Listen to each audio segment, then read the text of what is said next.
Really enjoying flying my DJI Flip.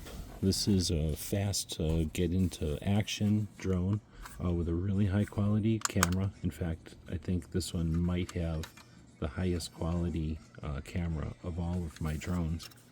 Get it out of here. And the camera is really high quality. However, for bright days like we have here in Arizona, I decided to upgrade with this Freewell filter set. Let's go ahead and pull it out of the box here. So it comes in a nice case here. Some stickers, that's kind of nice. Some decals. And there we go. We've got this set of filters here. We have a bunch of different numbers here.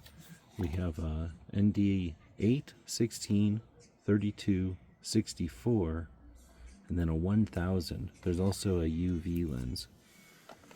And these are just going to, they have these little wings. They just set into the front of the bezel here.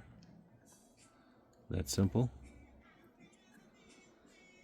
We don't add anything to the weight. They allow you to fly, and now I have a UV lens on there. I can still put my cover on.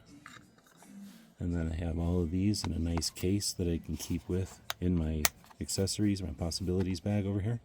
That's why I bought them. Hope this helps.